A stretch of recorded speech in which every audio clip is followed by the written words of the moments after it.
Welcome everyone to we're back. Actually, yes, last time we were online, but we weren't face to face. Here today we're face to face and online. So anyway, and the time before that, I think everyone watched Brilliant Moon, right? So without further ado, we'll go straight to the text, which I should warn you this week will involve German philosopher Edmund Husserl, which, and you might wonder why. Well, the reason why is because Steven Goodman studied with Herbert Gunther, who was a rather an authority in the field of Tibetan studies in the 1960s and 70s, and did a lot of translations, including some of Longchenpa's works, such as what we now call Finding Rest in the Nature of Mind, except Gunther translated it as kindly bent to ease us. And this was supposedly something he drew from Jonathan Swift. But of course, if you read the book, you were in addition to Gunther's quite okay translation, you were exposed to his particular vocabulary, which really drew heavily on German philosophy, and particularly Husserl and Hegel. And so Gunther's translations, they merited a phenomenon on the web that to this day exists called the Gunther Thesaurus, which is where you can go in, and it's essentially a dictionary that translates Gunther language into normal English. and his translation, kindly bent to ease us, sort of among evil people like myself, was commonly referred to as kindly bent to squeeze us. It required a fair bit of open-mindedness. Mind you, there was something very beautiful about his translation, and many people to this day actually still read it. So and then Gunther, he also he treated topics like the Guhyagarbha Tantra, what's it called, the matrix of creation or something like that. Anyway, he did a lot of service, really intending to align all the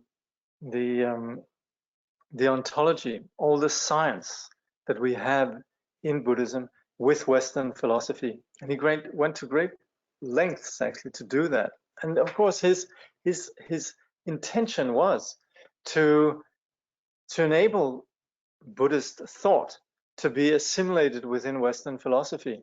And to this day, we haven't succeeded in that. The sort of Orientalist attitude that, Buddhism is still just a bunch of methods and a bunch of, sit and follow your breath and develop compassion and so forth. There's sort of without any real, you could say, recourse to actual science. That sort of myth, that mythology and stigma actually still prevails. And so, of course, many in the area of philosophy have tried to do something about this, but it still prevails. Anyway, so there's, you could say, also all credit is due to Gunther, and Steven, like I said, was a student of his. So in talking about what we have been talking a lot about here, which is essentially the relationship between subject and object. When we perceive an object, we do so on the basis of an organ, on the basis of a field, and on the basis of a consciousness that evolves. Tibetans would always say, well, a corpse has an eye, has an ear, and so forth, but that doesn't help much now, does it? And that's right. The corpse has all the organs, but without the consciousness, then you essentially don't really have a generation of an experience. So it's very valid to talk in terms of the organ, the object, and the conscious experience that evolves on the basis of that. So that's where we then have these, what then Steven, with his particular language then, calls capacity, the field, and the integrational function. The integrational function is then the consciousness that we generate. So that's essentially what we. This is where we're continually operating within this sense of subject and object. That's what we're analyzing, and it makes a lot of sense because we are continually operating with subject and object. Right now, you're hearing me, or you're looking out of the window, or you're whatever. There's all sorts of perceptions taking place, and so that's where this phenomenon that we're describing here applies to every micro moment of our experience, and that's where Steven is suggesting that we sort of that we begin to master what he calls dhatu analysis, that we begin to see what's taking place in our conscious experience in terms of these components of our experience. Now, last time we talked a little bit about whether or not the external world exists, and that's where we agreed that in the Abhidharma we don't really have any commitment to whether the external world exists or not, but we certainly do operate with this subject-object experience. So this is where, in that there's some overlap to Husserl. then Steven is now going to educate you more about Husserl's take on these matters, which again really serves the purpose of intending to situate this external to just you could say isolated Buddhist phenomenon, but within a broader context of Western phenomenology.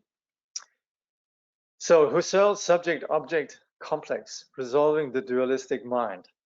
So Husserl attempted to bypass the dualistic Cartesian split by suggesting that extended stuff, the outside stuff, res extensa, is actually just the objective pole in experience. Okay, emphasis on objective, right? So it's the stuff that's the object of our subjective experience. He used the Greek term noema, meaning the known object or the objective pole. And instead of Descartes' knowing stuff, res cogitans, Husserl used the Greek term noesis, meaning the knowing act, the subjective pole.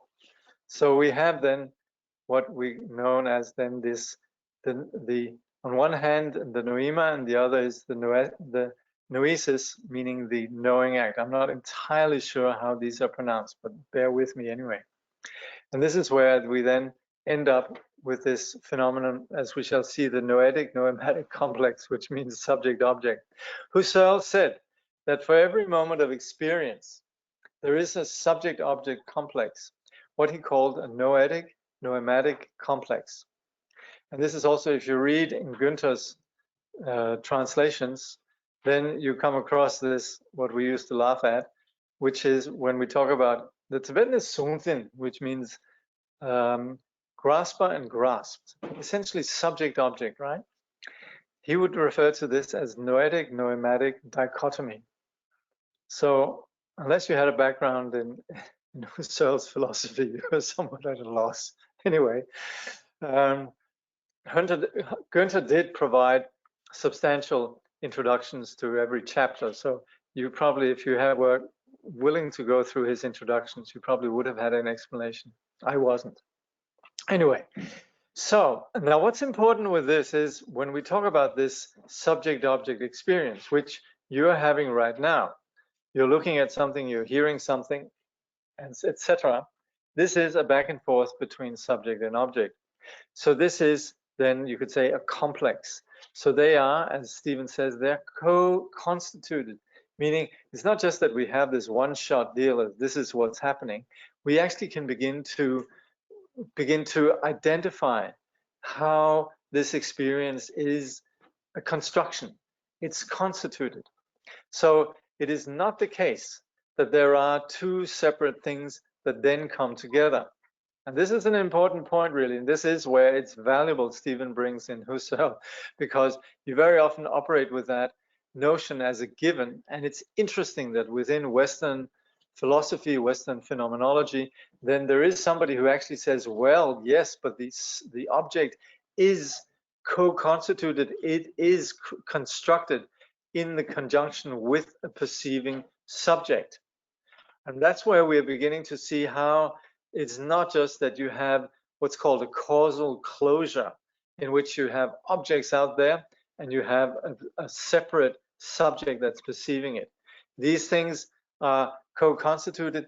The experience of an object has so much to do with the perceiving subject. We all look at the same thing in different ways. We all see things differently. And as a result, and we're not just that I like things or I don't like things, but we're literally seeing things differently.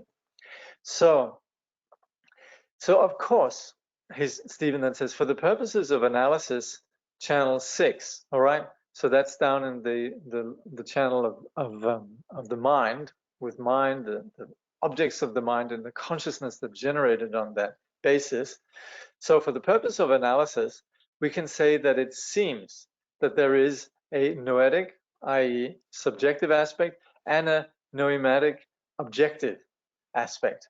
But Husserl asserts these are never actually separate in experience.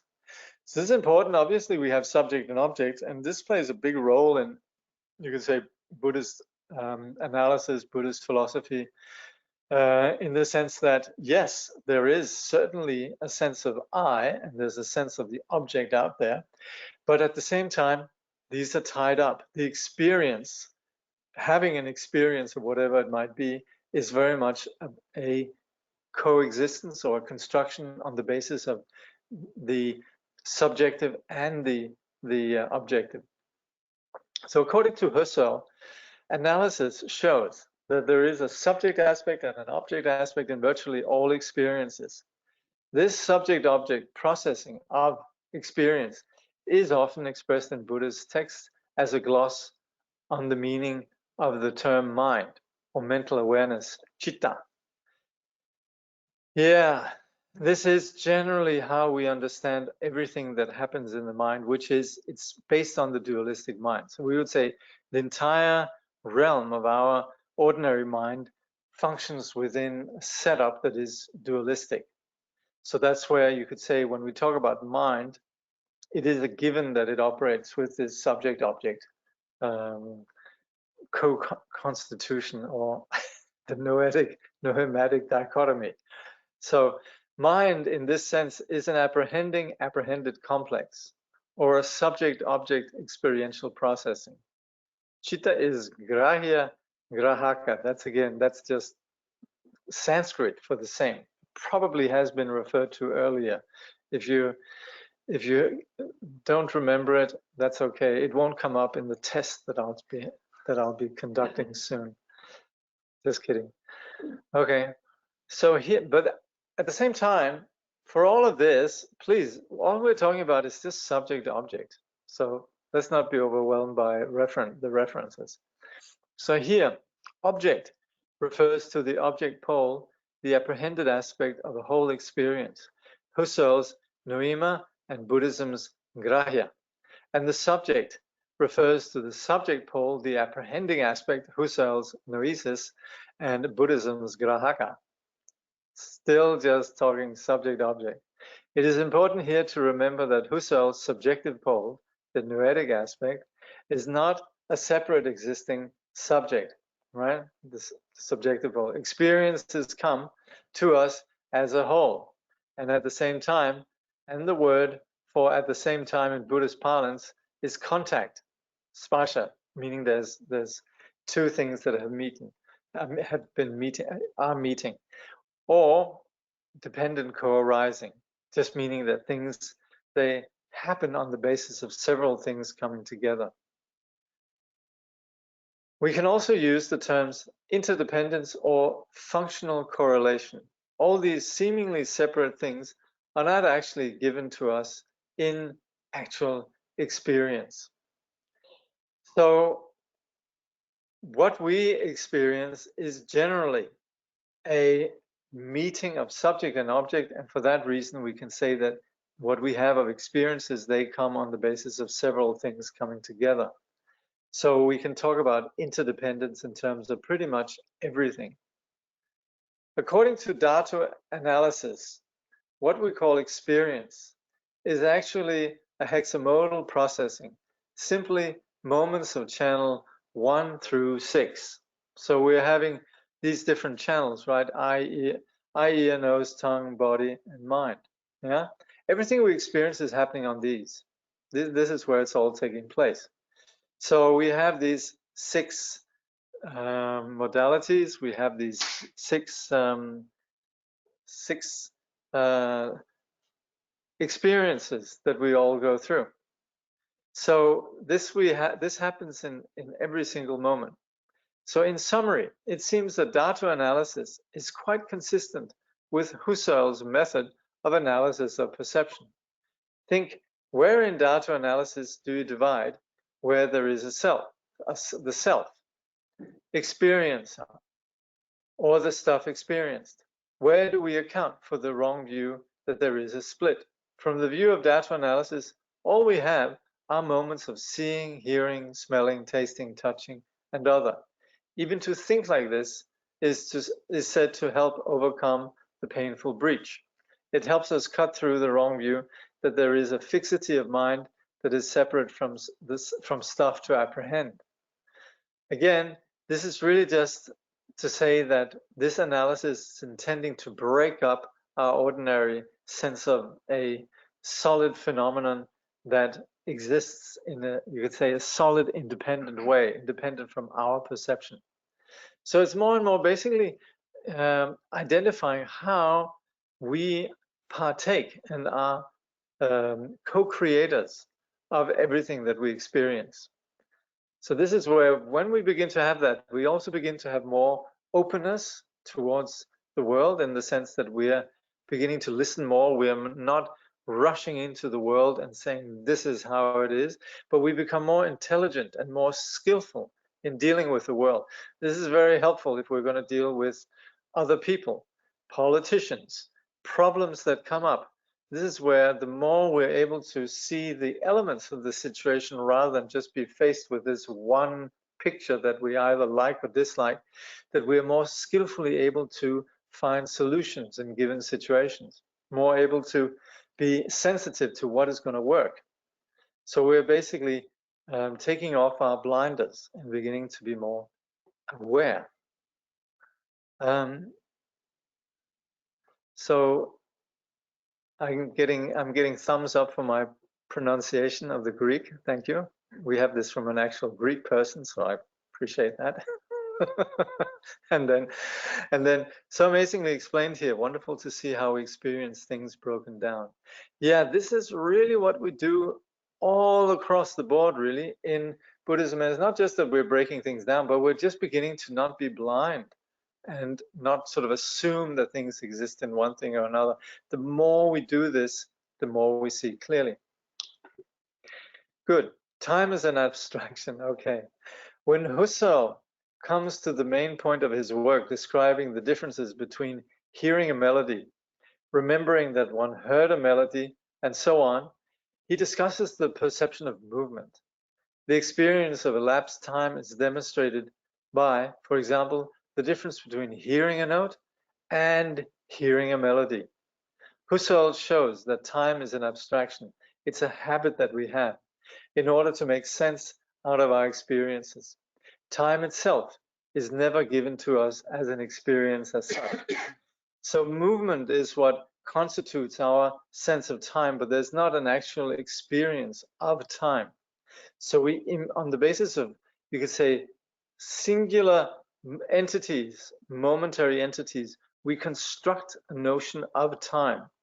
This is, of course, a big issue also in Western philosophy, particularly in the early 20th century, where you had Bergson and you also had A.N. Whitehead, who would discuss the nature of time. Bergson identified the relativity of time, and A.N. Whitehead was interesting in actually identifying how past, what we think of as past, is something that is constituted within the present.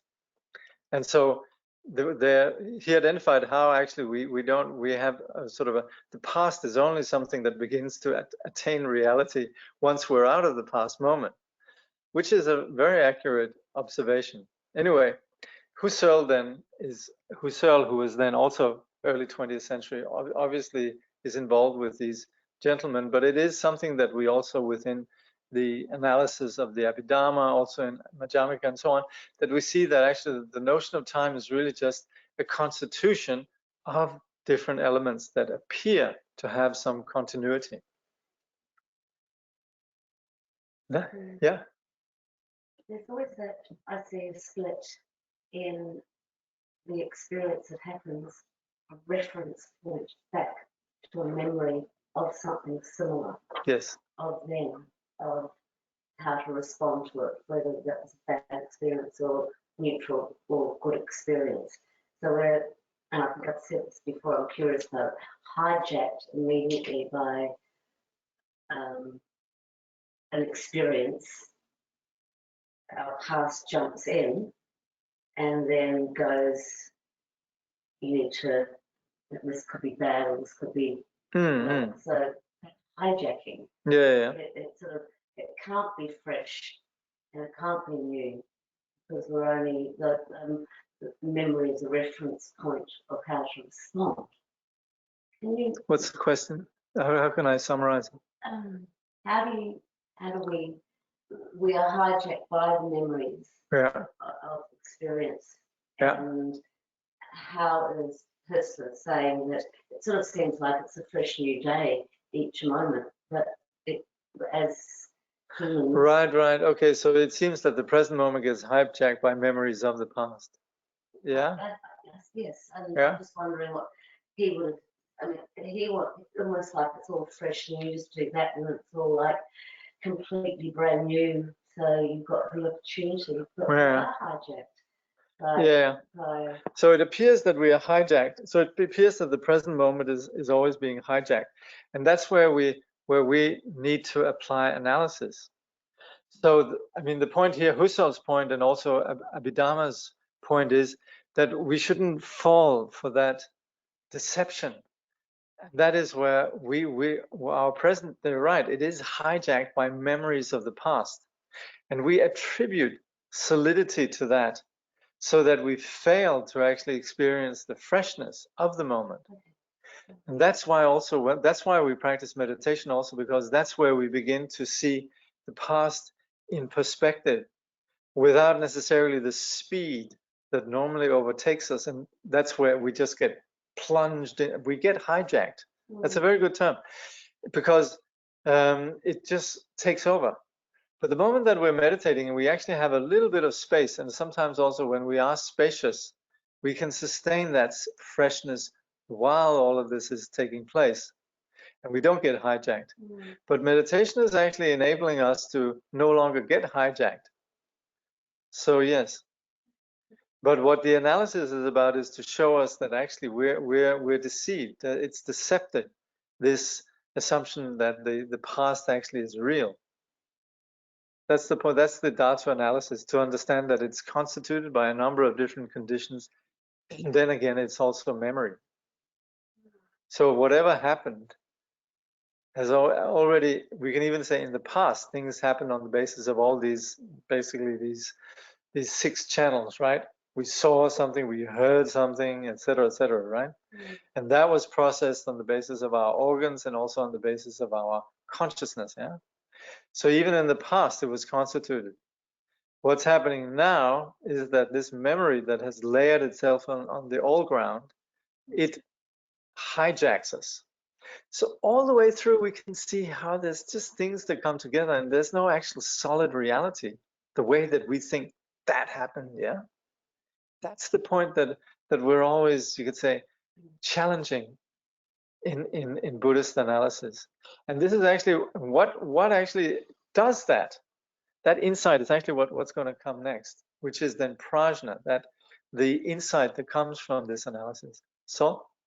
Oh, just a quick comment. It's just interesting, like observing like my young daughter. I think it starts really young, like how we join experiences together. So she might have, a painful experience. She starts crying because her brother pulled her hair or something. But then while she's crying, she starts to talk about like a painful experience at school where someone wasn't kind to her. But it's something that's completely unrelated to that fresh experience. She's joining it. They're getting linked together. Yeah. So it's just, I've been interested Yeah. Yeah, that's right. Yeah. So it's just a comment about how, even at how old is your daughter? 7. So in the case of a 7-year-old, she has a painful experience in the present, but she links that up immediately to a memory of some other painful experience. So, yeah, it's deeply ingrained. Sorry, yes. Is that what's meant by an emotional obscuration? If we. Yes. Yeah, it's mental. It's definitely emotional obscurations on the basis of we get upset. So so the question is that are we talking about emotional obscuration? Well, we're talking about that too, but we're getting at also cognitive obscuration, because what we experience in terms of the upset of one kind or another, that constitutes strongly, that is a big part of us becoming more me and more solidifying the object. Yeah, it becomes strong. But what we're doing here to undermine that is that we're beginning to see how that's actually flawed, and the insight, and we're going to look at prajna, the insight then begins to get at this assumption.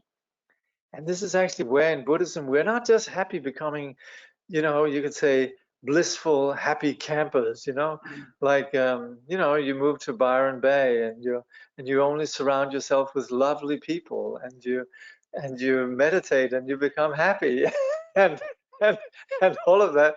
Still, all you're really dealing with is just the emotion. You're basically placating the emotions, right? You're not really getting to the bottom of what drives suffering. So you might say, oh yeah, it was the stress life in Sydney, and it was the men in black and the whatever, all of that. Yeah, it's what really drives it is the notion of I, me, and my object. And that's where the solidification that we are prone to is being challenged here, deconstructed. So we are getting, with this discussion, we're definitely identifying what happens on an emotional level, but we want to get to the cause, which is then what we call the cognitive obscuration. I have a few questions around that, but I'm not sure if there's now the time and the place to dig into that. Let's just finish a little bit more, and then we'll set some time aside for that. Okay. How long time do you need? I have no idea. We don't do time. We're over time here. Right? We're not abiding by that. We're not fooled. Okay. Prajna. Now, this is important. Prajna, the Dharma that makes possible precise knowledge. Okay. So Steven says, let's conclude this chapter with a quick point. When we're doing data analysis, not analytically, but as practice, and this is actually interesting because that sort of dovetails with what the discussion we just had about emotion and cognitive obscuration. But if we're applying this in order to what we're experiencing, then Steven says the practice is simply to be present at the level of our experience.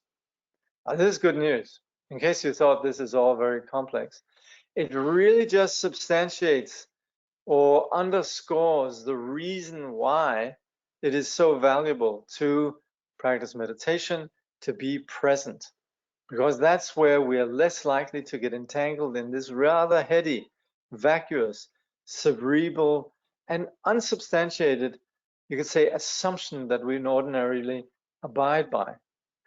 So he says, that is to say, we can note that there is a difference between looking at a gray rectangle and the experience of remembering having looked at the gray rectangle, which is also different from producing in our mind the gray rectangle. Remember, that was that very exciting exercise that we had last time. Yes, we. So that which allows us to make the distinction is called discernment. wisdom mind, or prajna, shut up in Tibetan. Okay, and in case you're wondering, it's factor 18 on the list of 75 dharmas. We have looked at that list of 75 dharmas at one point. I'm sure we can trust Steven that this is indeed number 18. Anyway, it is the energy packet, the dharma, that makes it possible to have precise knowledge about energy pockets. Okay, this is Steven's sort of, I don't know what we should say, a little bit of predilection to hobnob with the scientific crowd and want to sort of throw in a few references to this as if we were dealing with supposedly quantum physics, I guess, energy packets. But anyway, we could identify that, and I could say from a Abhidharma point of view, we can justify that, because in the Abhidharma we are very interested in identifying phenomena as being momentary instances that are linked together, but that as much as they are linked together, they don't constitute a solid continuity. So Abhidharma is so much about seeing the elements that constitute a larger picture. So we could use the term energy packet. I'm fine with that, and it definitely is consistent with what we're doing with the Abhidharma. Poetically, to mix a Mahayana notion with a Shravakayana one, I call it the Gossamer Thread, the Abhidharma proof of our Buddha nature. We may be dimly aware that there are experiential differences, and in that case, it is thought of as a defiled wisdom mind. Okay, we can differentiate different things, and that in itself is a kind of prajna. Of course, all the enlightened qualities such as prajna, they're present within our confused existence, but they're just veiled. And so the prajna, you could say in its pure form, still exists when we're able to discriminate or discern and differentiate. So in that sense, prajna is with us. He says, or we might be anxious and concerned about the differences that we experience. We are not calm and confident. We suffer these differences. Nevertheless, all such occasions of being able to note differences, this capacity to note differences is inherent. So we can see what's what. We operate with that all the time. Of course, when it's linked up with ordinary mind, dualistic mind, and so forth, then of course it's all about in terms of what do I like, what don't I like. Discernment as a dharma accounts for the possibility of opening up and discovering how to cease the causes of suffering. All right, and that's where this you could say, this intelligence that normally is linked up with ego and ego's agenda, this intelligence that is hooked up to ego can be employed to actually look at phenomena as they are. And this is what we're doing here. So we all of us are intelligent. The most neurotic, paranoid, ridiculously, you could say, samsaric mind very much operates with that discerning mind, basically the likes and dislikes and so on. But that, as much as it is employed ordinarily by ego, it exists independently of ego also, and it's simply just a clarity, and we use that clarity. It is what actually enables us to see clearly. It's iconographically, we find it represented in the Bodhisattva Manjushri that sits with a sword, the sword of wisdom. And it is that which basically cuts through deception. So all the way in the Buddhist path, the way that we actually get to the bottom of what drives our suffering, we don't use this by hiding the suffering or just being distracted from the suffering, but actually looking at it. And that's why we discover that innately reality is free. But the way that we get to that is not sitting and thinking reality is free, or sticking to some particular state of mind that's blissful, but it's actually looking at things So discernment and prajna is such a huge thing, actually, what we're doing on the Buddhist path. It's actually just opening up and looking. Again, coming back to the ever wonderful image of the snake and the rope. It's when we discover that what we thought was a snake, when we see that it is in fact a rope, that's not on the basis of us negotiating with the snake. It's not on the basis of the good Lord saving us from the snake. It's not on the basis of the snake going away. It's simply just that we see that there actually never was a snake in the first place. So this quality of prajna is really the quintessential, you can say, vehicle for us to free ourselves. And so the whole project that we have here in terms of this data analysis, it is directing this insight into the various elements that constitute experience. So, okay, moments for a meditator. A fixed sense of self. At this point, a bit of review may be helpful. According to the teachings of Buddhism, the cause of continuing suffering is maintaining a tight holding pattern, being tight in the heart and in the mind. How does it work up on the screen there? Is it? It's fine, huh? You see clearly? Yeah. Good. So, being tight in the heart and in the mind. But we don't know we're tight. We experience it as normal.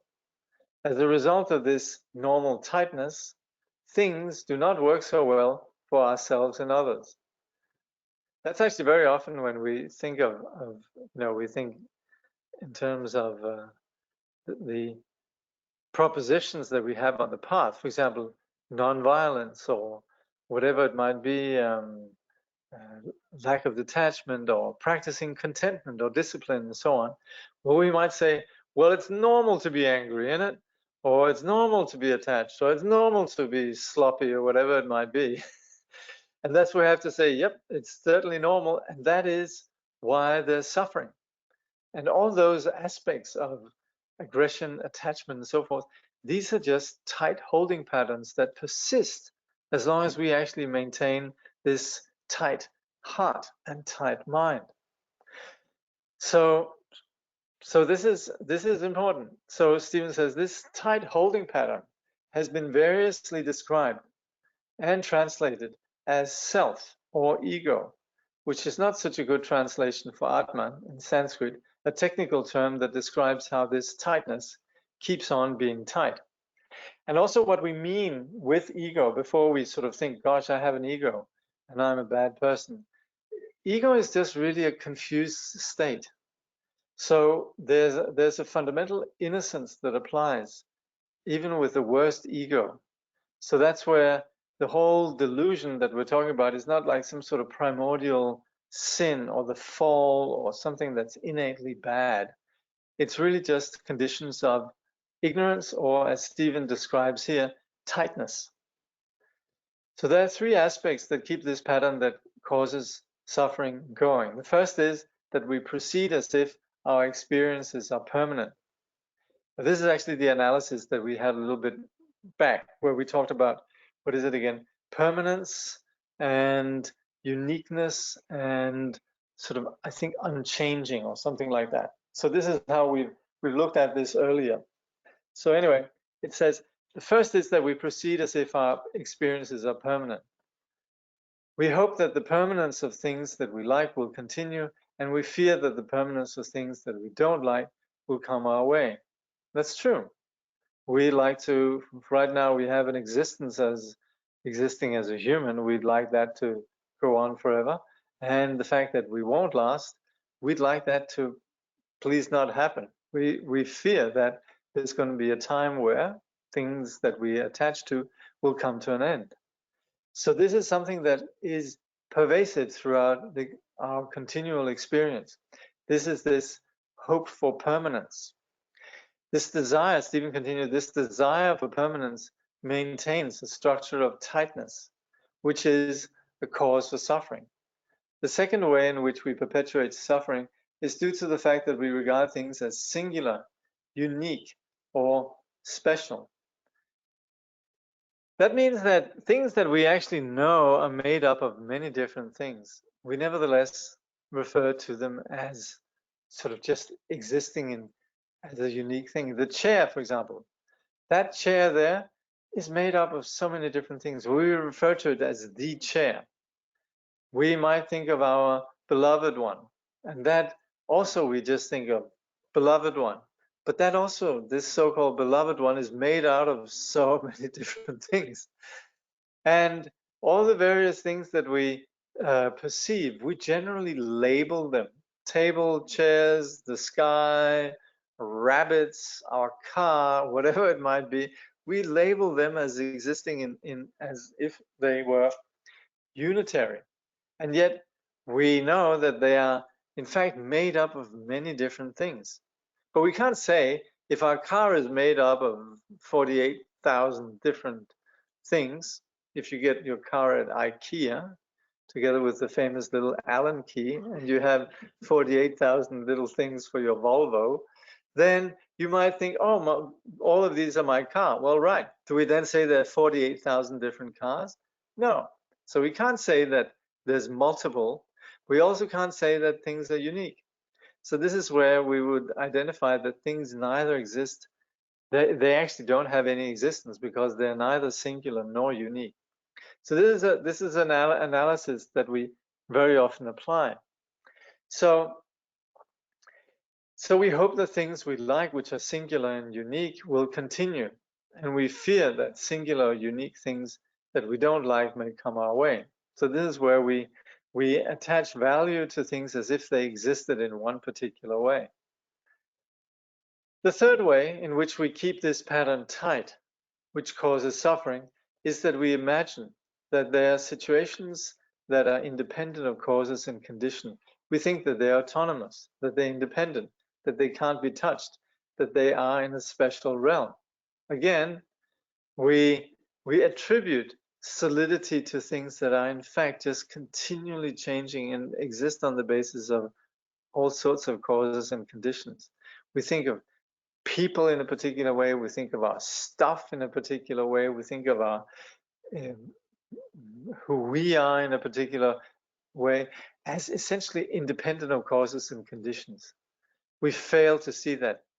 We can begin to analyze if we use some of these words with W and H, why, what, etc.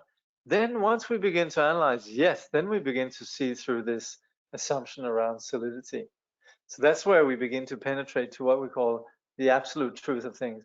But otherwise, we're operating with a very common error, basically, that things exist independently, that they have what we call inherent existence. And we hope to be connected with this can't be touched, independent of causes and conditions, special realm. If it's special, independent realm that we like. We fear being connected with what we imagine to be situations that is independent of causes and conditions if we don't like it. So basically, this attribution to things as being singular, what is it again? No, permanent and singular and unconditional. This drives the tightness that we have. And the moment that we begin to relax this tightness, we're actually naturally more open to things being impermanent, that we understand that things are complex, that things are based on the causes and conditions. We're remarkably intelligent when we're not tight.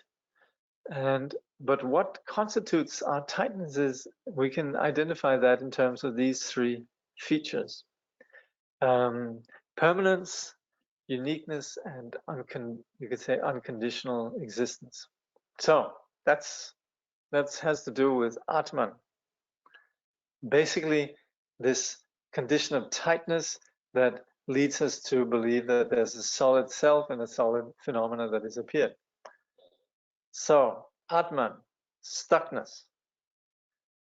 I like Steven's vocab. There's sort of his terms: tightness, fixity, stuckness.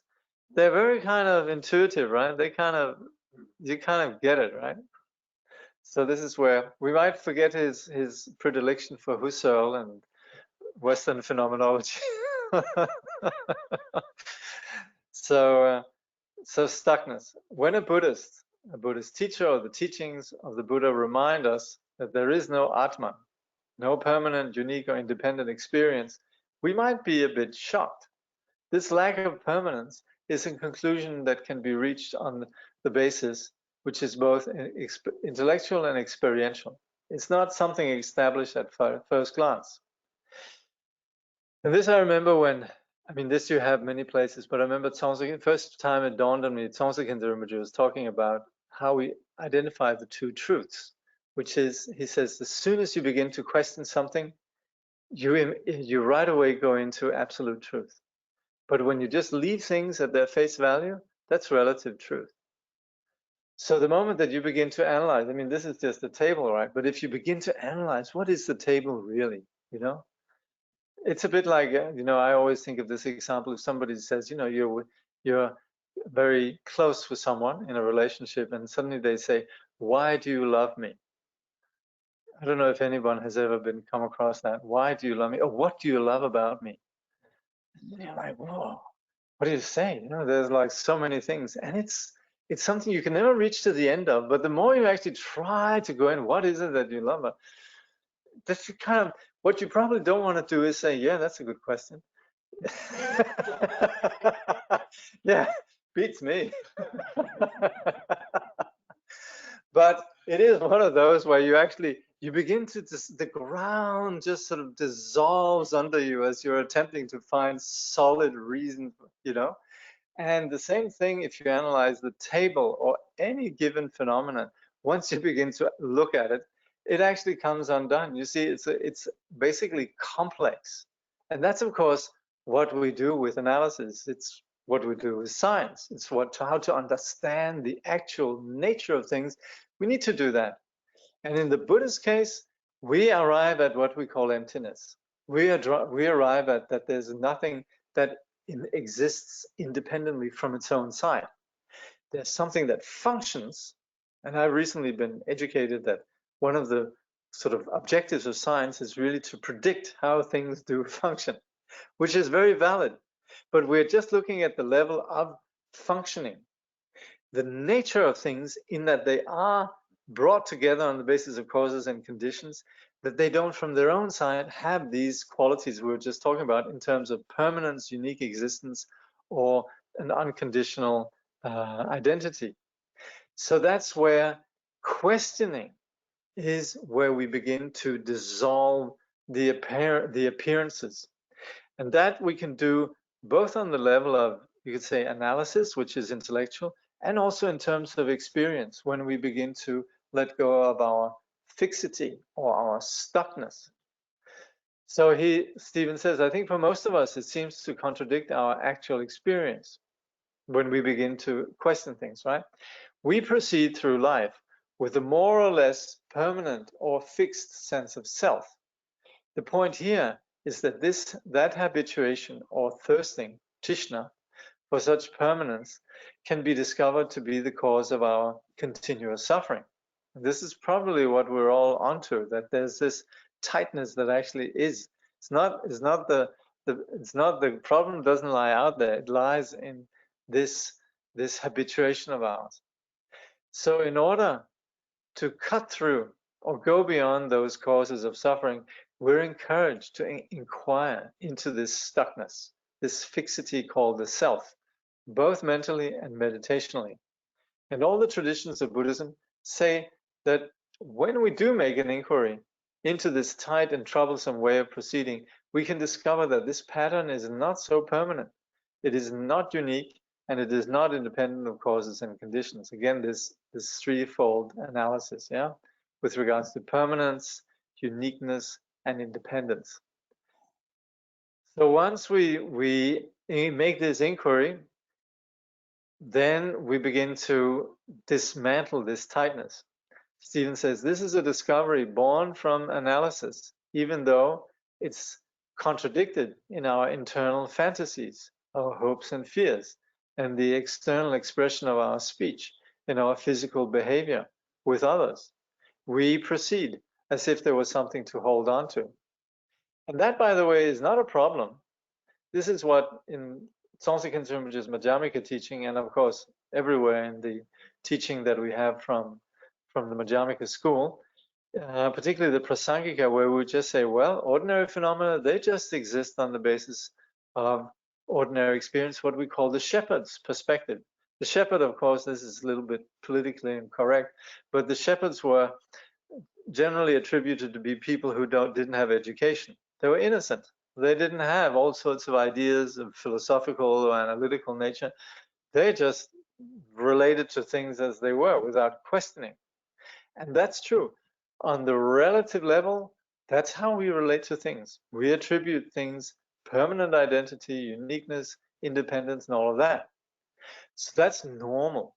But that's also why it's normal that we suffer. So that is, you could say, how relative truth appears to us. So the Buddhist teachings say that there are very precise and powerful techniques for breaking up or making more spacious this tight holding pattern. And as a result of this blasting through, breaking up, or making more spacious, one discovers that there is not such a tight self, or the self is not well founded. Okay. I'm laughing because now we're going to go into it's coming up, huh? The collider beam. Actually, let's just take Damien. Damien, you had a couple of questions. Let's do that before we venture into sort of the accelerator, the high accelerator, the Abhidharma accelerator. Yeah. Yes. Okay, sure. So, since that as well, tied into the same question. Okay. Is it okay just unpack it a bit? Well, as long as you make sure that I can repeat to the online audience very concisely what your question is. Is ego synonymous with tightness? So the first question is ego synonymous with tightness? Yes. In this particular context, this is Steven's way of enabling us to intuitively have an idea of what we mean with ego. Yeah. Okay. And so with cognitive obscurations and emotional obscurations, those two stuck together, is that synonymous with ego? So cognitive obscuration and emotional obscurations, are they stuck together? What constitutes ego? Yeah, yes. Yeah. Ego and also all the experience of the world of ego. So it's not just in terms of, you could say, an internal experience of me, but it's also the way that we assume the world exists, the phenomena. Yeah. Is it possible to have a cognitive obscuration without an emotional obscuration, and also the other way around? Is it possible to have a cognitive obscuration without an emotional obscuration? Yes. Interestingly, I'm going to have to say yes, and I'll base it on what I have heard, which is that that the bodhisattvas on the higher bhumis, I think up to and including the 7th bhumi, they have emotional obscurations, but from the 8th bhumi onwards, they have merely what we call cognitive obscuration, meaning the perception of duality. So they have an apprehension of phenomena as basically a dualistic phenomena, but they're no longer tortured by the emotional obscurations. So the 7th bhumi, is there a direct perceptual realization of emptiness? Is that? So the question is, at the 7th bhumi, is there a direct realization of emptiness? Actually, already from the 1st bhumi, there is a direct understanding of emptiness, even though it's not fully developed. So it's fully developed at the 7th? No, still not fully, but it's sufficiently at the 7th and 8th bhumi. Then it's the experience of realization of emptiness is sufficient to have actually purified emotional obscurations. Yeah. Okay. I'm just wondering, just with the idea of tightness and ego, I just heard Reggie Ray talk about the fact that relaxation itself is the letting go of ego, basically. So I'm just interested in,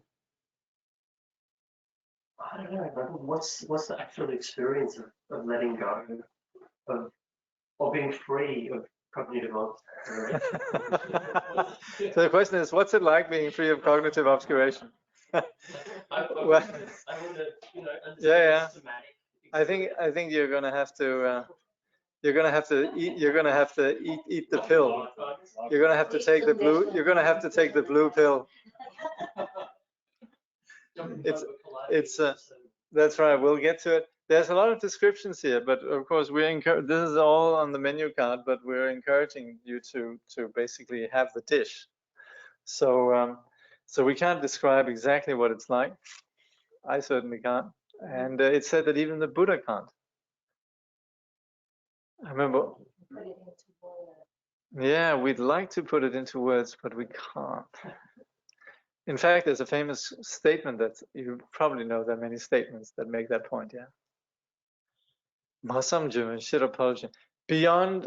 Beyond speech, beyond language, beyond thought, beyond expression, unborn, unceasing, like the essence of the sky.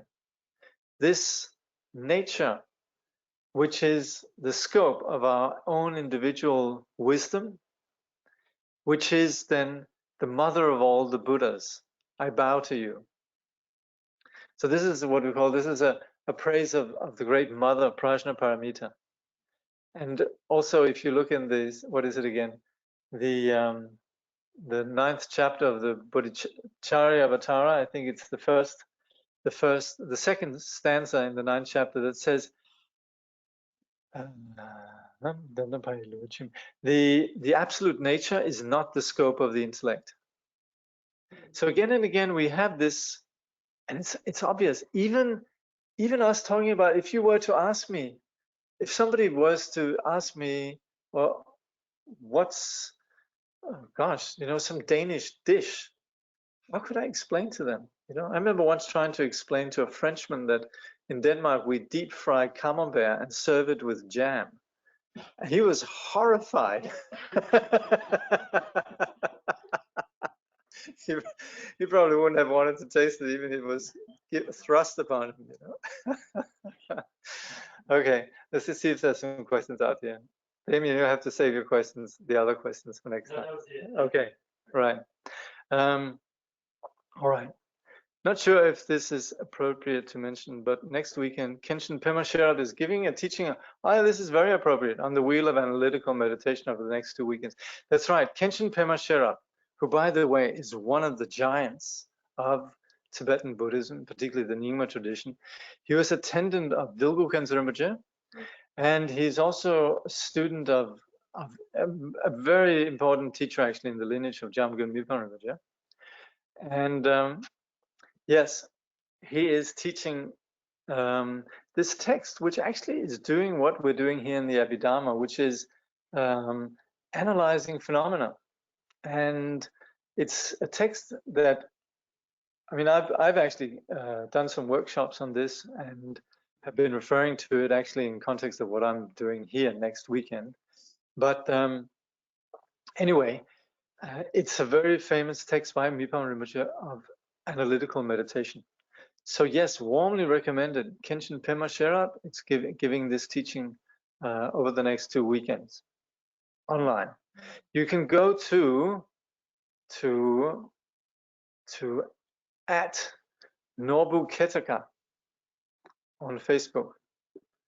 All right, I'll just put that up. Norbu Ketaka is actually, it's the name of Jamgon Mipon Rinpoche's commentary on the 9th chapter of the Abhidharma. But if you go in there, I guess that's what's Norbu Taka on Facebook. Okay, then you can find it there.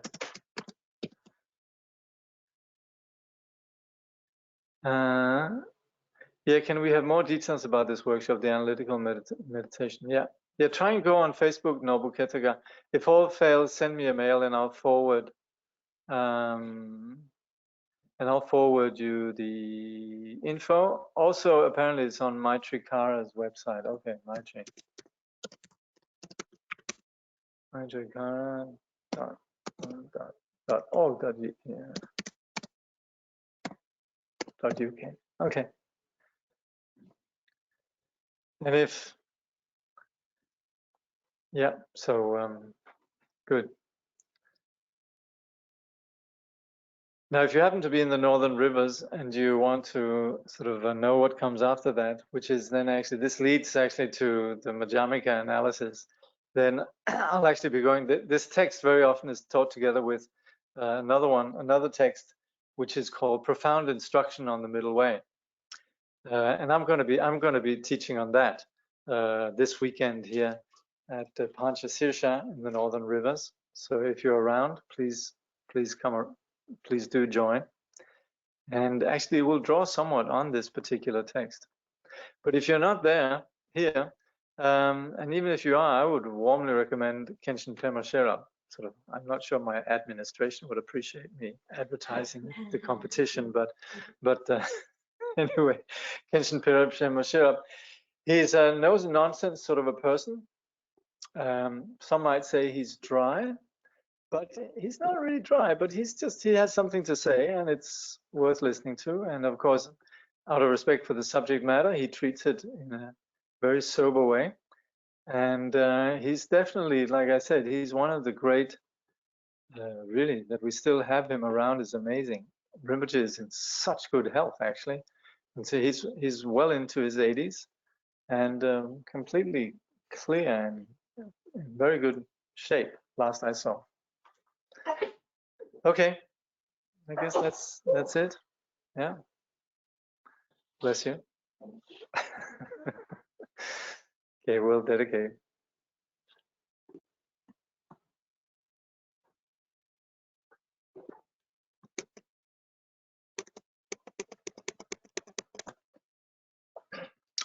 By this merit, may all attain omniscience, may it defeat the enemy wrongdoing. From the stormy waves of birth, old age, sickness, and death, from the ocean of samsara, may all beings be free. May bodhicitta, precious and sublime, arise where it has not yet come to be, and where it has arisen, may it never fail, but grow and flourish evermore and more. Thank you. 2-minute break, and then meditation. First instruction, and then practice.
So next part of our program is then meditation, and as you know, I don't assume that anybody just comes in here and this is not exclusive to people who already have been practicing meditation.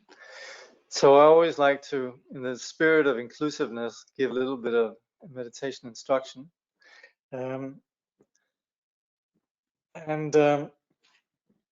I do that for about 20 minutes, half an hour, 20 minutes probably, and then we'll do some practice. But Buddhist meditation, particularly then in the context of what we were just discussing, is actually enabling us to begin to connect with reality. So it's very much intended to provide a place where we could see clearer. And there's not really any mystery in the fact that if we sit down and we relax, we become clearer.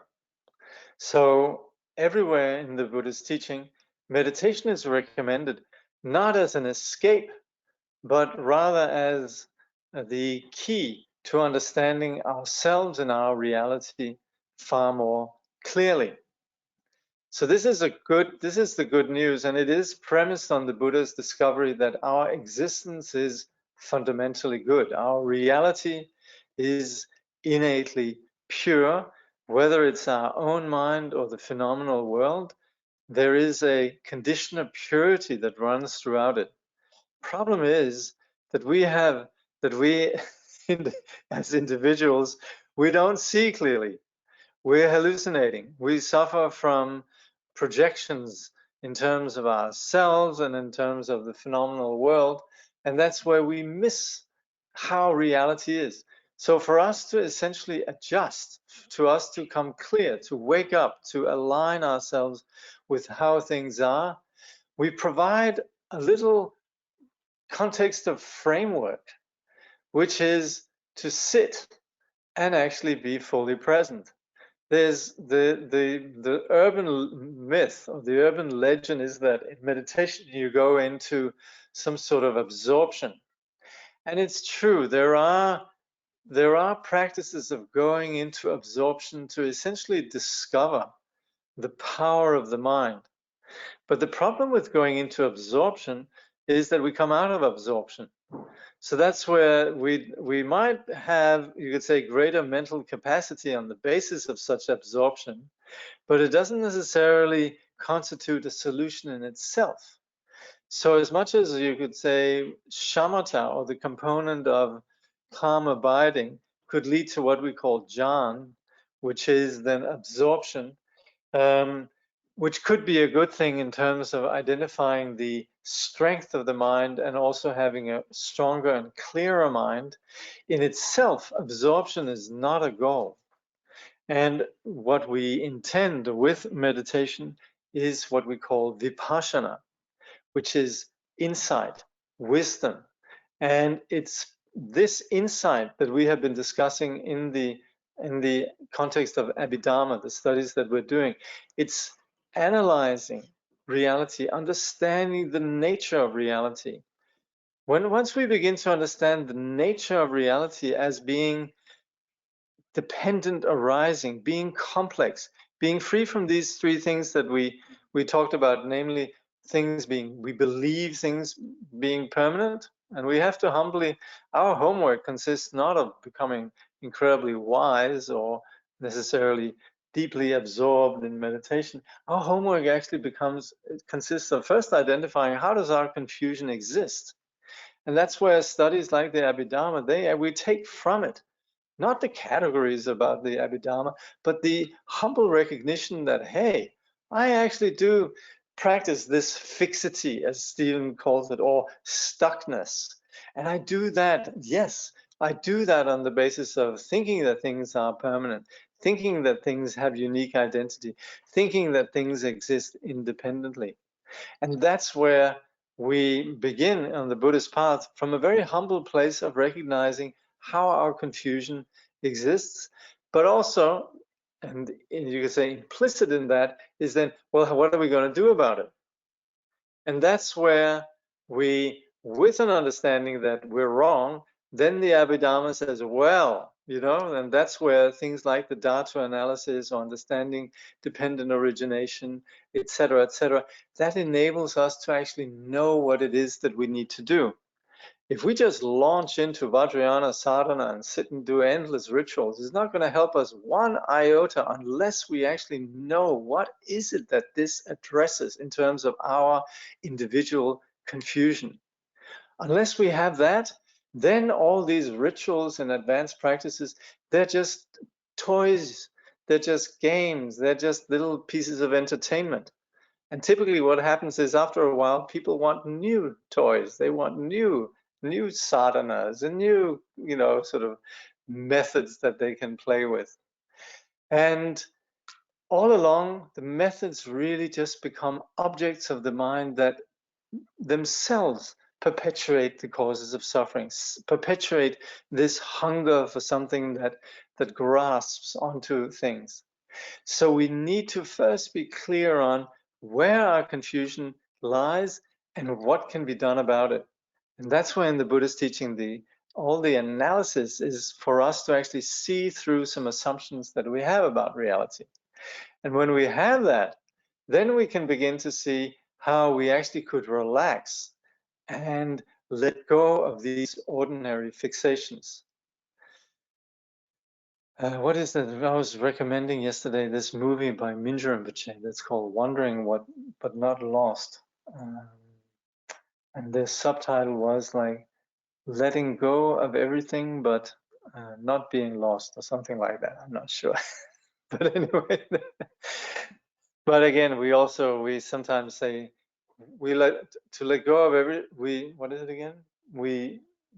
Letting go of everything is gaining the sky or something like that. But anyway, we practice. See, we practice on the basis of training ourselves in not perpetuating the patterns of suffering. And that's where all the various practices that we have in the Buddhist traditions, they all have that sole objective of making sure that we discontinue the ordinary habitual patterns that perpetuate suffering. So in the general Buddhist teaching, we do this on the basis of shamatha and vipassana, which relinquishes the ordinary mechanisms of confusion. And we do that because beyond this confusion, there exists a dimension of vipassana. There exists the dimension of wisdom that is uncontaminated by confusion. And that's what in the Vajrayana is identified as deity and mandala, etc., that's integrated. That's where Vajrayana is so skillful, because it enables us to integrate this simplicity within all the aspects of our experience. So that's where Vajrayana is incredibly profound, in that it actually enables us a full, you could say, integration of simplicity. But until then, until we actually have proper insight and proper appreciation for wisdom, then what we generally see as the foundation for wisdom in the Buddhist path is the practice of shamatha and vipassana, which particularly in the Nyingma and Kagyu traditions is then united as the simple practice of sitting. We of course have then the component of what we could call the analytical meditation, which essentially is the analysis we've just been doing here. But particularly we emphasize then settling meditation, allowing the mind to just settle into a space where it doesn't perpetuate its ordinary fixation or stuckness with regards to the arisings of thoughts and habitual patterns. So this is where then the practice that we're doing here is done within that particular context. So the method that we employ here, particularly then coming from Chögyam Trungpa Rinpoche, this is a method that I've been practicing personally since I can remember exact moment I began this practice, which was spring of 1976. I had come across Trungpa Rinpoche's teachings in basically discovered Trungpa Rinpoche's teachings in late 1975, early 75, but really actually began to change things for me throughout that year, 1975. And then in spring of 1976, I began to get meditation instruction from one of Trungpa Rinpoche's students. So this particular technique then is been practicing for 45 years, very imperfectly. Please, you should practice it much better, hopefully. But anyway, the validity of this teaching is something that I'd like to. I have absolute confidence in the value of this particular approach, and if you apply this really enables you to appreciate all the various Buddhist teachings, whether it's the foundational or the advanced Vajrayana teachings. So here then, the technique specifically is very simple, and the Trungpa Rinpoche's point also was the simpler technique, the less there is that you could begin to get confused about, or the less you could get hung up on. It really is what enables us to penetrate to a direct experience of simplicity. So the method consists of three aspects, which is the body, sitting straight, not necessarily on the floor, but main thing is that the spine is straight. And then also we have some other points of the body, relaxing the shoulders a little bit back, the chin a little bit down, the jaw relaxed, the hands on the knees or in one's lap. The gaze lowered, but not completely closed. Eyes not necessarily closed. We're not excluding, you could say, the field of our perception. The eyes remain open, but to avoid being distracted, we lower the gaze. So with these points of the body, I think I hope I remembered everything there. But anyway, oh yeah, there's also an additional one, which is the tongue up on the palate, which says yeah, this is also one of the aspects, tongue on the palate. But these aspects of the posture, they really are to give the body its maximum, you could say, really allow the body to be its best. If we sit like this, then we would say the energy channels of the body are straight. We should of course engage with this posture without being too rigid. But it is really sitting like this that our body is really at its best. And we would say if the body is straight, then the energy is straight, the nadis are straight, the prana is straight, and then also the mind is straight in the sense of being clear. So this is how we sit. And when we do this practice of meditation, we alternate between sitting and walking. But at least the sitting part is to sit according to this. I'll say something about walking afterwards.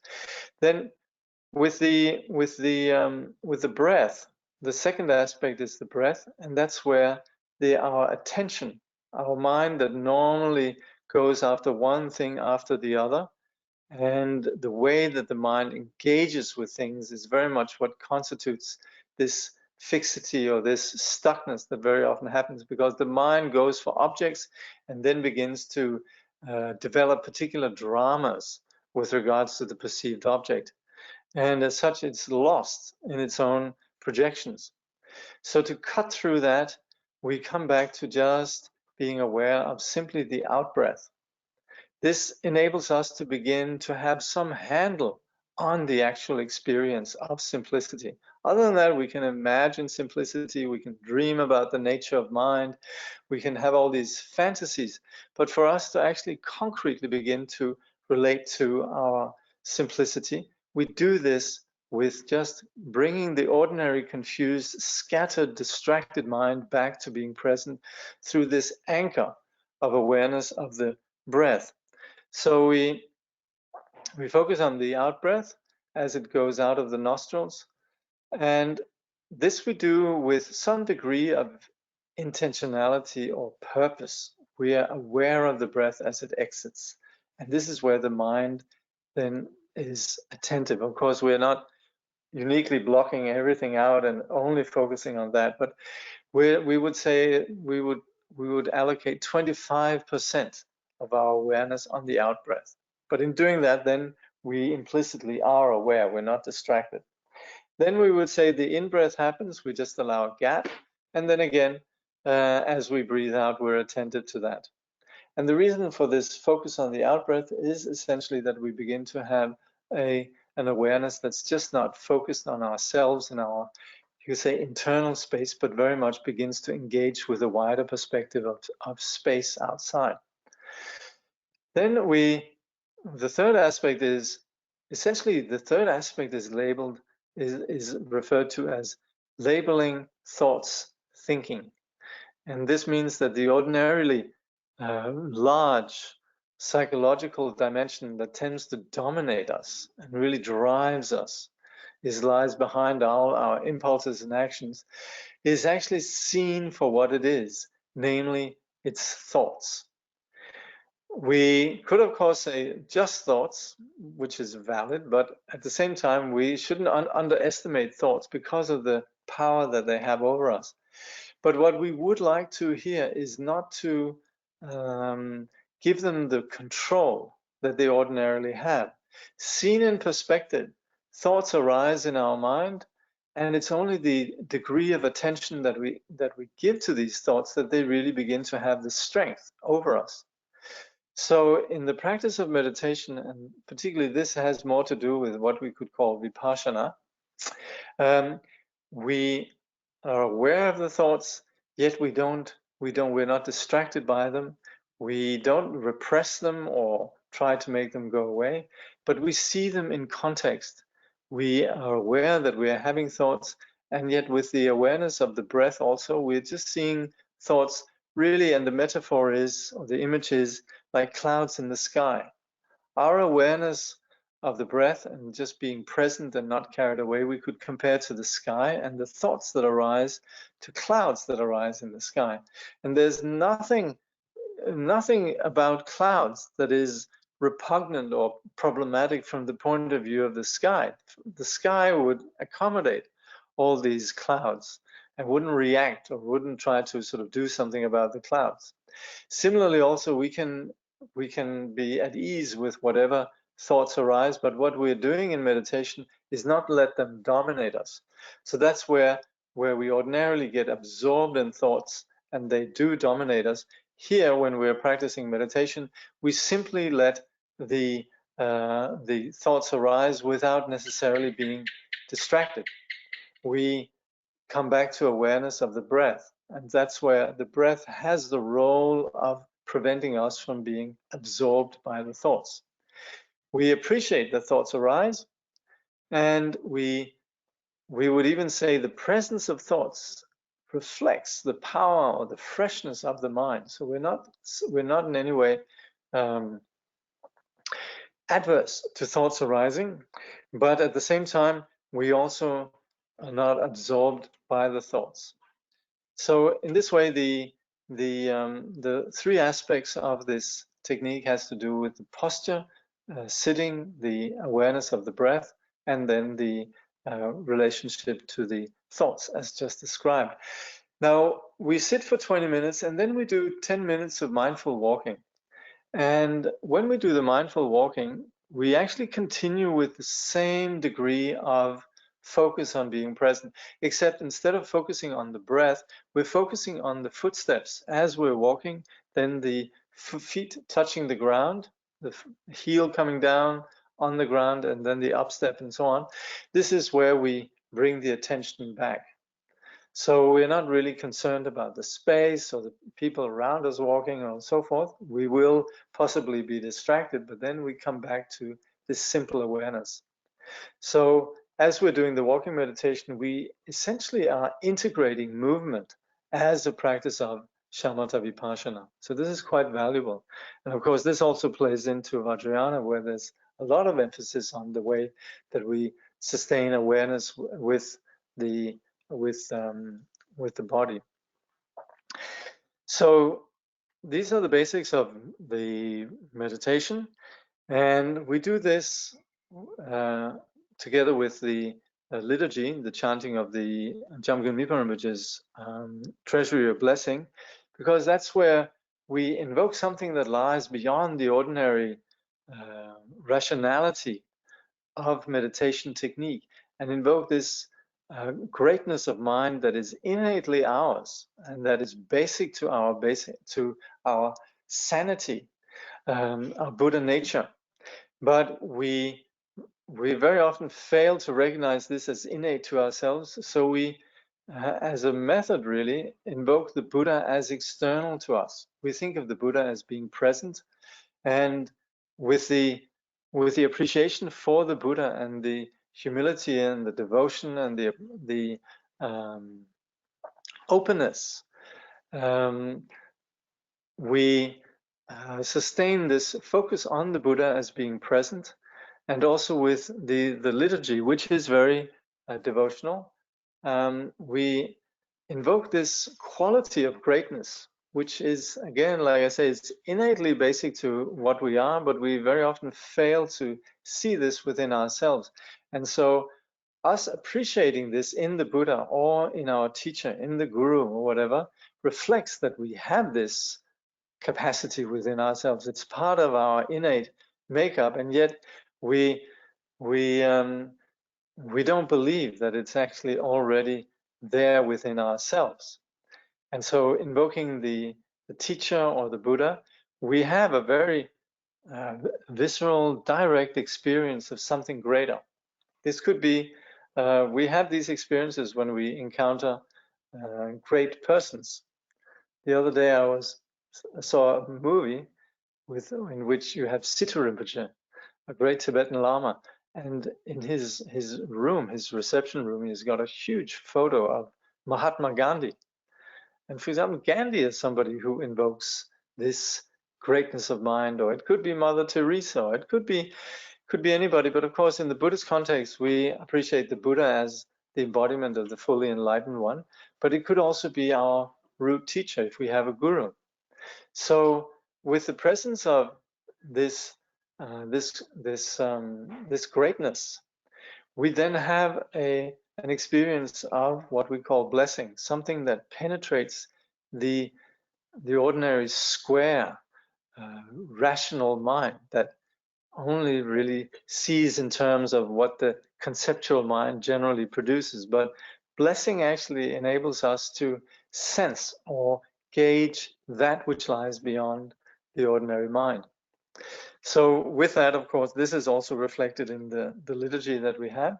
And then as we do the practice, we first go through the liturgy, but then after chanting the Dharani of the Buddha, then we proceed to simply letting go of the reference of the Buddha. We consider that the Buddha and ourselves merge inseparably, and then we settle into meditation, and then we practice that.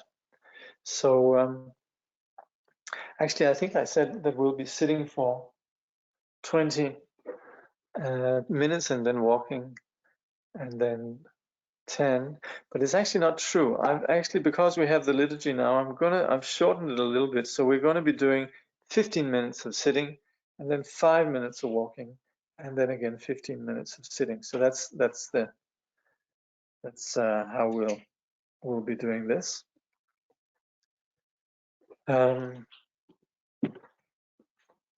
we'll just take a 2-minute break while we rearrange.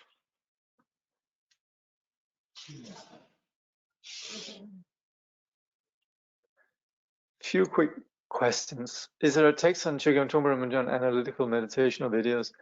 The first thing that comes to mind is a text called Glimpses of Abhidharma, but there probably are other texts as well. Trungpa Rinpoche was much more actually on settling meditation. So the main focus of Trungpa Rinpoche's meditation teaching is what we call settling meditation. Is it critical to keep our neck and knee warm while meditation? Better to wear a scarf. Definitely, yeah, do that. Okay. Okay. Let's see here. All right, we'll just rearrange a bit. Mm-hmm.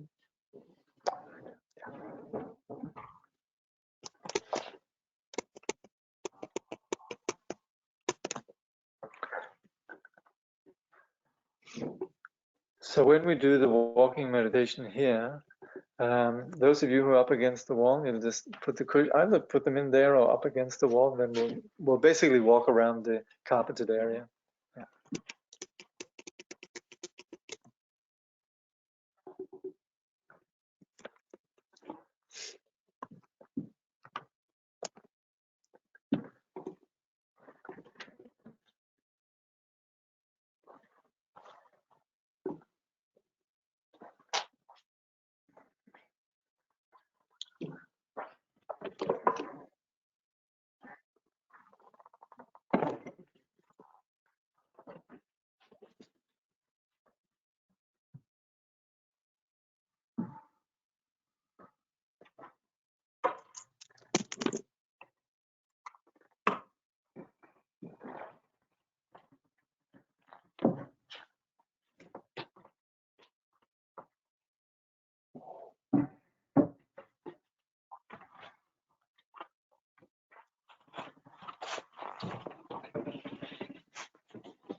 So you all have the text?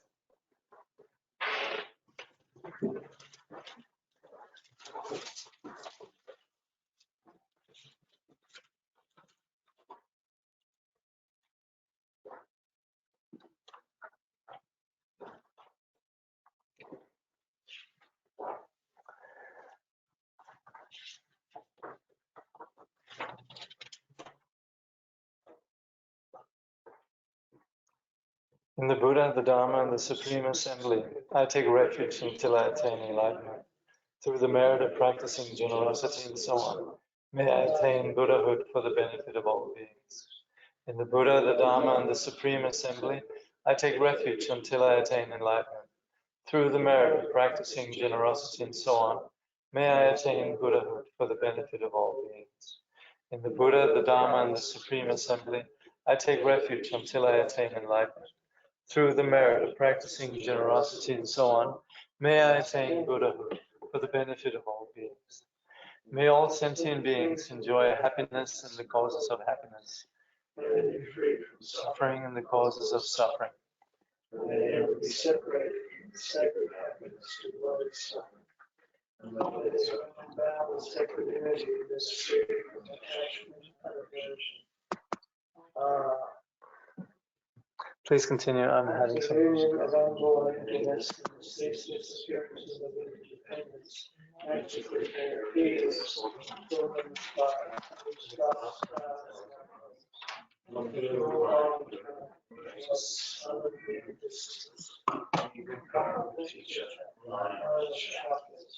his body covered all the overpaid guided through the road to peace and rational caution. His right hand rose to the request and touching and his left hand in gesture of meditation, holding the hearts of recognizing the world, magnificent shines and splendor, spreading beams of wisdom across the whole expanse of space. The 8 great suns, 60 hells and right, and the vast ocean echoes new and loving things and circles and all that. Significant in the grass of glory of bliss, liberation from samsara and love, the truth is strange. He is the great being, the perfect provider, existence of great With your great compassion, you embrace the servant of the general world. Let your partner relax his grace. You are exalted as the lotus, where it is managed never returns to sun. Most compassionate teacher, to you I pledge. All rise and others virtues of Buddhist teaching, together with all our possessions, visualize myself as offering us time to you. All wrongful actions and transgressions I have committed throughout the this time, each and every one I now confess with intense and heartfelt regret. And all the transactions and all the ones and all the beginnings, accumulated around us, present future, turn the veil with profound advice on teachings, ceaselessly and in every direction I pray. The wisdom bodies like space, and remains changeless throughout past, present, and future. May the perception of those to be guided, both to this sacred birth and death, be the separate reciprocal and ultimate to all riches I have been given. May you live now, your future. For the sake of medical holiness, infinite space, may you suffer down with your grace. May I always make the sake of victorious one. Living beings like us in distance to generation and horizons of protection, because your kindness care for us with such compassion. Every manifestation in this world now with angels is your enlightened activity. You are then our only refuge, conqueror, Savior. So from our hearts we pray with total confidence and faith.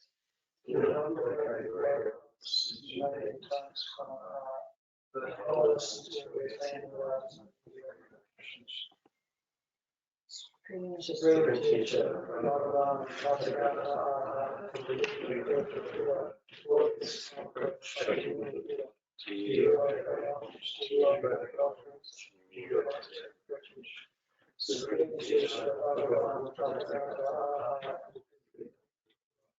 Lord, this comfort, Shakti, to you I pray homage, to you I pray offerings, to you I take refuge. Supreme Teacher, Bhagavan, Bhattacharya, glorious comfort, Shakti, to you I pay homage, to you I pray offerings, to you I take refuge. Te yata muni muni mahamaya soha. Te yata muni muni mahamaya soha. Te yata muni muni mahamaya soha. Te yata muni muni mahamaya soha. Jayado Muni Muni Mahamunaya Soha. Jayado Muni Muni Mahamunaya Soha. Jayado Muni Muni Mahamunaya Soha. Om Muni Muni Mahamunaya Soha. Om Muni Muni Mahamunaya Soha. Om Muni Muni Mahamunaya Soha. Om Muni Muni Mahamunaya Soha.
Muni Muni Mahamunai Soha.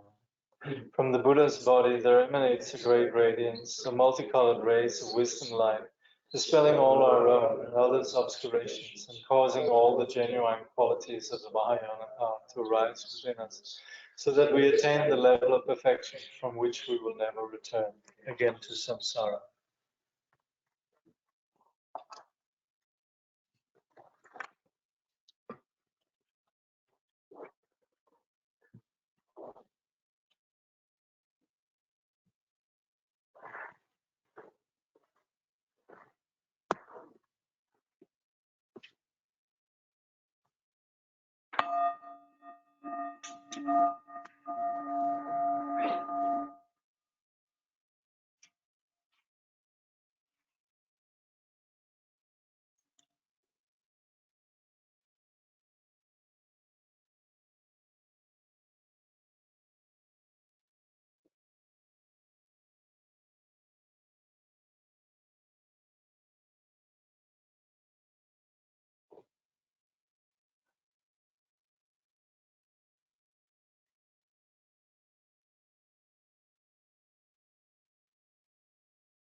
page 7.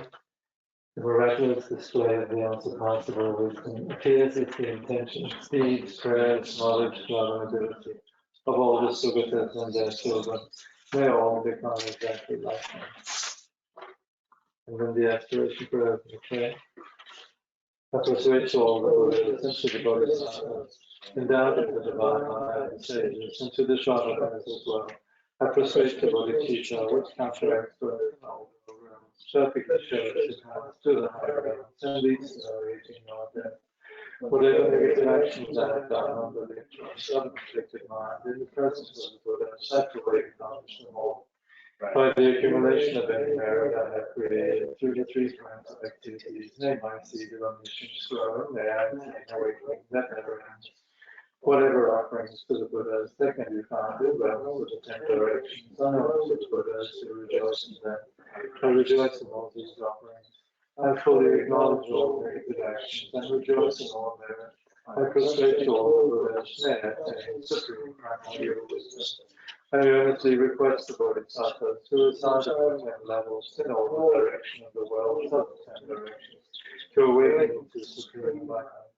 Once you have awakened into genuine enlightenment, attain the hearts and their hearts, may you turn the wheel of the hand so that all living beings may be healed.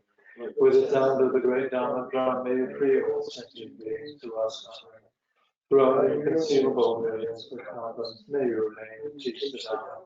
Mind in the swamp of desire, entangled in the strands of cyclic existence. I am fettered by all their violence. I supplicate those supreme humans to look upon me.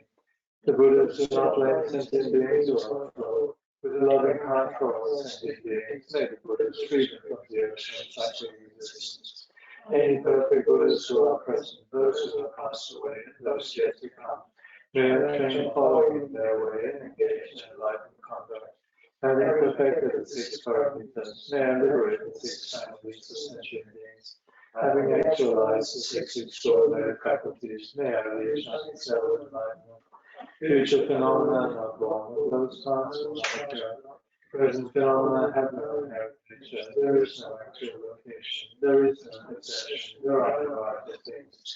May I realize the Dhamma to our emptiness. According to the Buddhas, the great sages, there are no truly existent sentient beings, nor life forms. There is no truly existent individual, and no nurturing themselves. May I realize the Dhamma with the self is not present. An entity such as grasping onto a self and mind is not present in any other primate. To benefit all sentient beings, may I give with generosity free others. Since things do not exist as entities, may my wealth appear spontaneously. Since all things totally disintegrate, may I perfect the quality of generosity. Endowed with all ethics that is guided by rules, and an ethics that is completely pure. With an ethics free of error in mind, may I perfect the qualities of ethics. Just as the elements of earth, water, fire, and wind, bodhisattvas do not remain caught by mental constructs. By attaining patience, anger never arises. May I perfect the qualities of patience. Through the power of previous perseverance, having become stable and enthusiastic, and through the strong body and mind, may I perfect the qualities of perseverance. Through the samadhi where all is illusion, through the samadhi, and through the samadhi that is like a bhaja, may I perfect the qualities of meditative concentration. Through actualizing the 3 gates of full liberation, the equal nature of the 3 times, and the 3 types of knowing as well, may I perfect the paramita of Vajna. Through persevering in the Bodhisattva's practice, may I attain the Kaya praised by all the Buddhas. The first Kaya blazing with majesty, thus may my intentions be fulfilled. May I be like the famed Freya, who engaged in such practice, perfected the paramitas, and perfectly abides at the pen thus example by all. By this merit, may all the may defeat the enemy of wrongdoing. From the stormy waves of birth, old age, sickness, and death, from the ocean of samsara, may all beings be free. May Bodhicitta, precious and sublime, arise where it has not yet come to be, and where it has arisen, may it never fail, flourish ever more and more. May the Buddha appear in its soul, may the Dhamma teaching shine like the sun. May the holders of the teachings live in harmony and us and the institutions for the teachings to endure. We pray for the good health of the teachers. We pray for their precious lives to be long. We pray for their activities to spread and increase. May we be blessed and live upon the teachings.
As long as space remains, as long as the world remains, may I too remain to alleviate the suffering of the world.